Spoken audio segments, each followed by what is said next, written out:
Lowry almost kicks a guy's head off, and the Raptors just frustrating all game long, lose an embarrassing loss.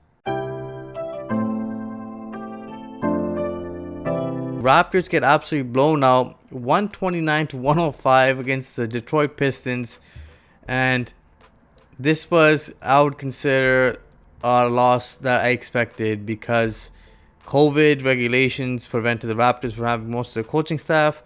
No Siakam, no Fred VanVleet, no OG Anunoby, and without 3 starters, it's going to be tough, to say the least.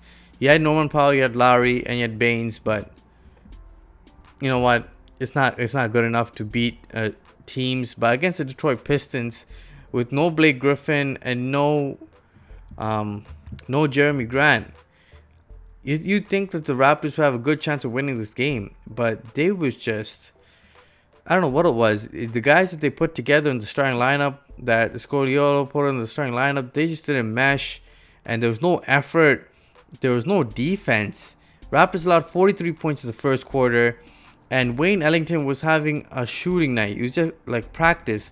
He's been garbage all season long. Garbage. 24% from 3. He was struggling all season long. And then he comes along and ties his career high with 8 threes tonight. Just doesn't make any sense. The Raptors just allow these teams and these players to just like have their career nights and break all sorts of records. Dennis Smith Jr. with a triple-double. Mason Plumlee with a triple-double. 2 guys on the same team with triple-doubles tonight. Just that, I don't know how you allow a person to get 2 triple-doubles on the same team in the same game. But the Raptors just do that. The Raptors did a garbage job all over the court tonight. Just defensively, the effort wasn't there. And there was just wide open looks for the Detroit Pistons. The Pistons aren't a good team. They don't even have double-digit wins.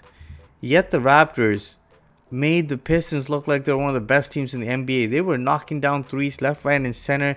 23s by the Pistons. Yes, it's a hot shooting night. But if there's no one around you, they are NBA players. They're going to knock down shots. In practice, they can knock down shots. If you're giving that much space, and man, Wayne Ellington was the only guy you had to keep down. To be honest, he was the best shooter. Everybody else is like hitter, like, swing and a miss.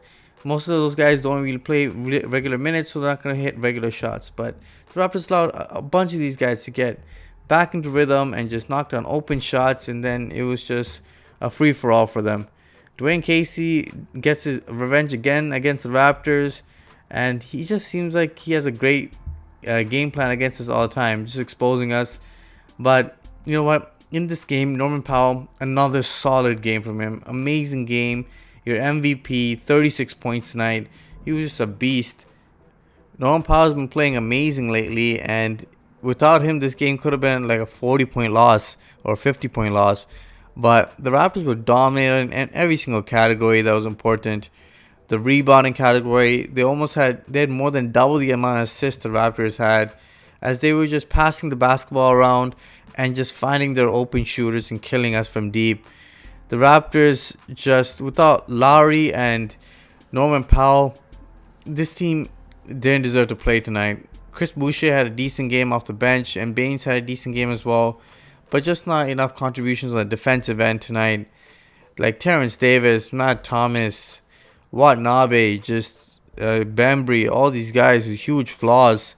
Stanley Johnson, Paul Watson, these guys, you give these guys minutes, but they just do not produce. And this was an embarrassing and just a depressing game to watch, as you're watching your team just get outplayed and just looks like a poor effort, and it doesn't look like anything was changing.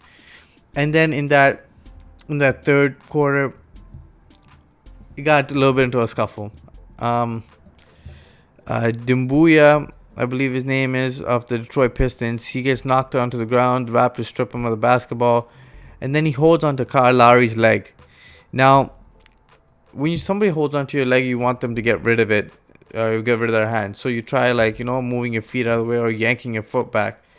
But Kyle Lowry kind of kicked his foot forward, and then incidentally, he kicks him in the head. If I told you Kyle Lowry kicked some guy in the head, you'd be like, how? That doesn't make any sense. But he was on the ground, and it was a perfect opportunity, and it happened. the Raptors were frustrated, and maybe it was kind of frustration, but the guy was holding on to him, so it was going back and forth. Luckily, he didn't get ejected. He just got a technical foul. But that's the kind of game the Raptors had. It was just frustrating all game long. They just didn't have the supporting cast to win this game. The perimeter defense was poor. There was no energy. Just got to make open shots. Like, Watanabe started this game for his first career NBA start.